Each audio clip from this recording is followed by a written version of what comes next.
warahmatullahi wabarakatuh. Hai, bertemu lagi dengan saya Fardan Mahmudatur Imamah di mata kuliah Teori Sosial dan Budaya. Kali ini kita lanjut ke teori berikutnya, yakni Max Weber. Jadi sebelumnya kita sudah belajar tentang Emil Durkheim, selanjutnya tentang Max Weber. Sama seperti sebelumnya, untuk biografi Anda bisa cari sendiri. Terus pertanyaan selanjutnya, mengapa harus Max Weber? Setelah Emil Durkheim, mengapa kita harus bahas tentang Max Weber? Sebenarnya ini tokoh yang sangat amat familiar, terkenal di dunia sosiologi. Hampir semua teori sosiologi merujuk ke tokoh Max Weber ini. Bahkan tidak hanya sosiologi ya, ada beberapa teori budaya juga, tapi paling terkenal hubungan antara masyarakat dan ekonomi di beberapa teorinya. Pada teorinya si Max Weber ini, pertanyaannya adalah tentang bagaimana budaya dan ekonomi ini bisa saling berhubungan. Konsep budaya ini dimaknai, istilah budaya atau teori tentang budaya ini dimaknai dalam 3 hal. Yang pertama adalah worldview, yang kedua adalah values, yang ketiga adalah belief. Worldview, nanti saya jelaskan satu persatu apa itu worldview, apa itu values, apa itu belief gitu ya. Itu kalau dalam bahasa Inggrisnya. Kalau dalam bahasa Indonesianya itu worldview itu seperti sudut pandang dunia.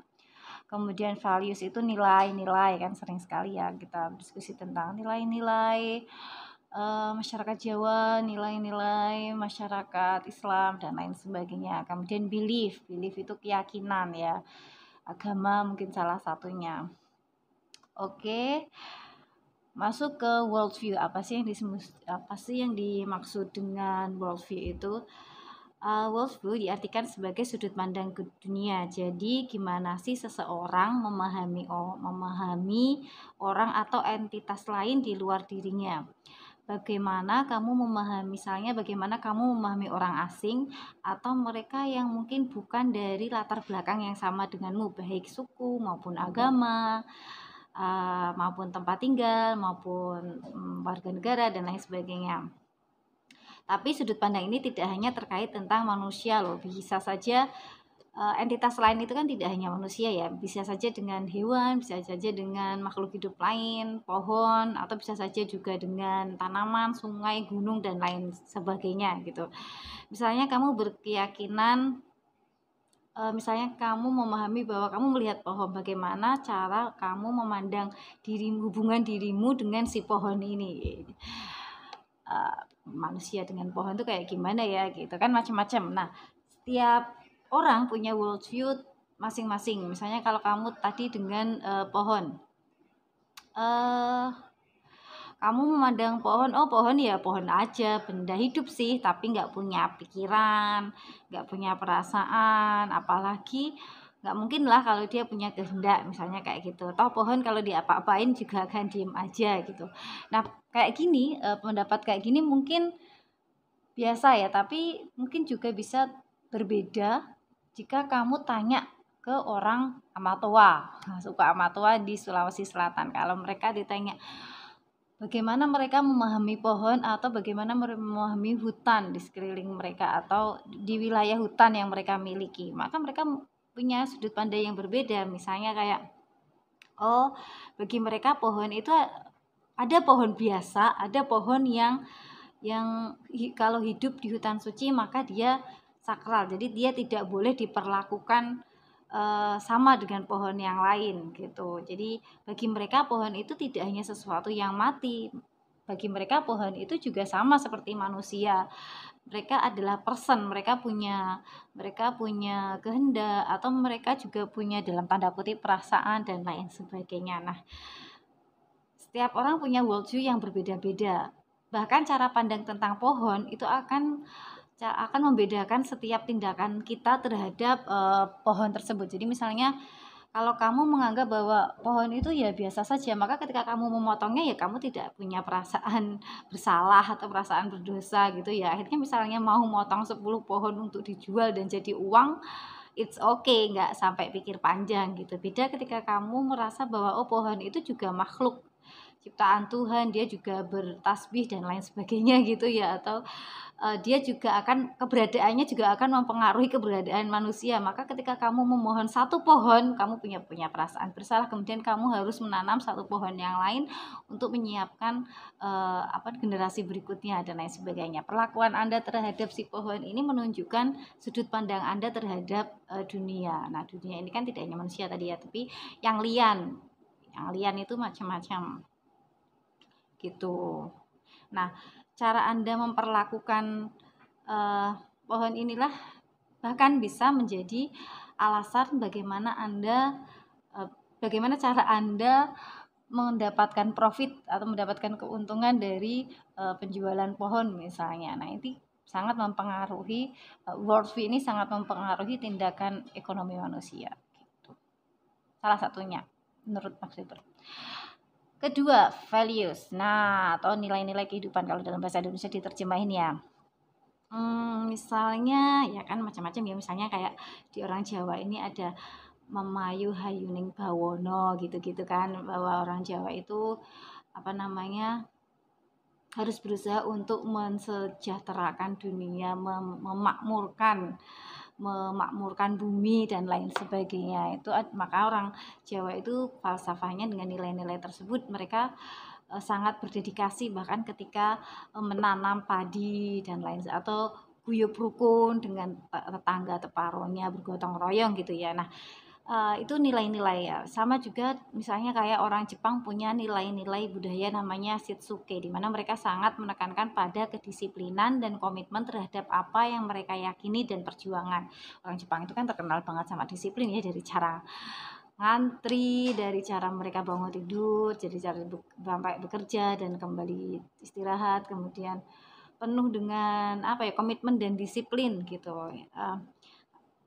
Bentuk nilai-nilai kehidupan orang Jepang itu bagus banget kalau kalian pernah nonton film The Last Samurai. Nah, tokoh Nathan Algren ini yang meskipun menjadi tahanan, tapi dia akhirnya sangat mengagumi kedisiplinan komunitas samurai yang dipimpin oleh Katsumoto Moritsugu. Nah, akhirnya dia sendiri yang awalnya jadi musuh jadi berteman baik dan memihak pada si kelompok samurai ini.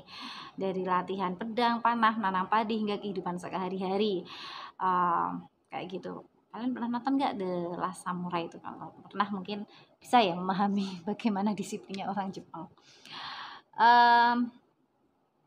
Bahkan ketika sekarang Jepang dinilai sebagai negara yang memiliki tingkat kedisiplinan tinggi, sehingga meskipun mereka pernah sempat dibom besar waktu tragedi bom besar Hiroshima dan Nagasaki, kalau kalian pernah belajar sejarah, itu mereka nyatanya tepat berhasil mengejar ketertinggalan dari negara-negara lainnya gitu. Nah, misalnya juga dalam karakter disiplin, ini guyonan saja ya, benar salah.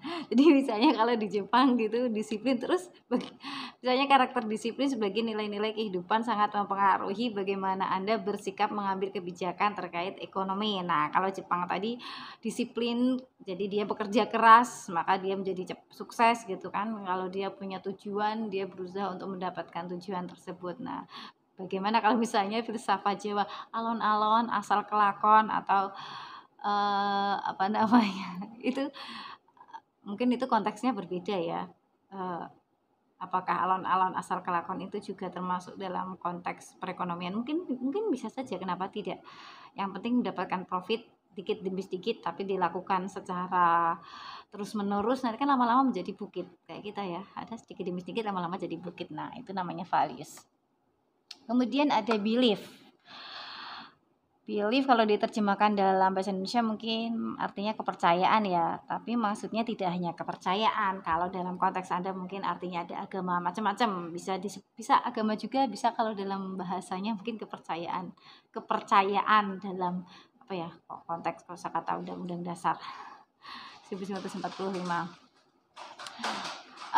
Belief itu juga biasanya dalam bentuk doktrin yang Anda percaya dalam agama. Misalnya Anda punya doktrin, kalau dalam Islam itu ada kadal fakru an yakuna kufron, yang biasanya diartikan kemiskinan dekat dengan kekufuran. Maka orang muslim nggak boleh harus miskin, karena kalau miskin takutnya nanti jadi kufur gitu kan, jadi kafir. Untuk jauh-jauh dari kufur, seorang muslim harus kaya gitu. Bener gak ya? Kemudian ada salah satu situs, saya membaca di salah satu situs itu menjelaskan tentang 3 alasan seseorang muslim harus kaya. Misalnya rukun Islam terakhir itu kan haji kan ya, yang namanya haji kan harus punya cukup uang. Nah, kalau tidak punya cukup uang gimana bisa berangkat haji kayak gitu. Makanya seorang muslim harus punya kemampuan finansial yang cukup agar bisa berangkat haji niatnya gitu. Terus ada juga yang Islam itu kan diajarkan tangan di atas lebih baik daripada tangan di bawah. Makanya kalau mau bisa tangan di atas ya harus punya sesuatu yang diberikan gitu. Terus yang ketiga, bahwa dari pengalaman Nabi sendiri itu kan berniaga, pernah menjadi pengusaha, bahkan istrinya adalah pengusaha sukses. Biasanya 3 alasan ini dijadikan untuk motivasi menjadi muslim entrepreneur, muslim pengusaha gitu. Nah, itu salah satu contohnya saja bagaimana doktrin itu bisa memotivasi tindakan ekonomi seseorang. Gitu. Jadi 3 ini. 3 tadi ya, ada worldview, ada values, kemudian ada belief gitu. Mungkin jika Anda pernah belajar Karl Marx, dia itu kan juga pendekatannya teorinya terhadap masyarakat itu kan teorinya juga tentang ekonomi juga ya, bahwa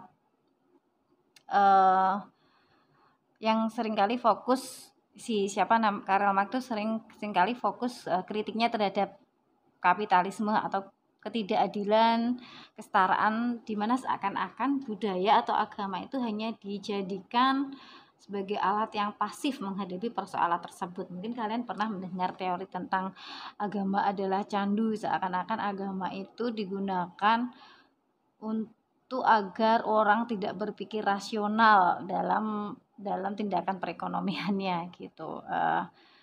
Nah, si Max Weber ini berbeda pendapatnya sama si Karl Marx itu. Bedanya gimana? Kalau tadi si Karl Marx itu merasa bahwa namanya budaya atau agama itu sifatnya pasif dan malah justru jadiin alat untuk apa istilahnya ya, membuat seseorang itu tidak sadar, tidak berpikir rasional terhadap kebutuhannya atau bahkan ditindas ya.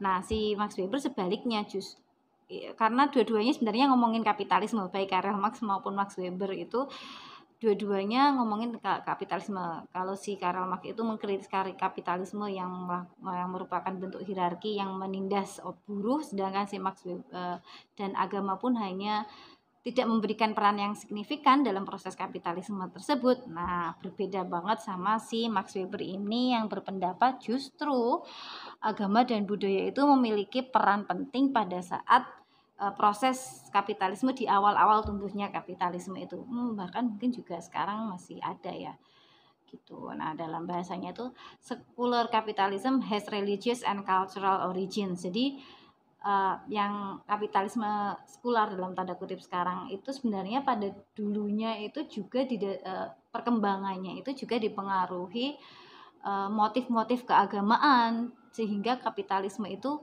berhasil gitu. Oke, kita akan lanjut di video kedua untuk Max Weber.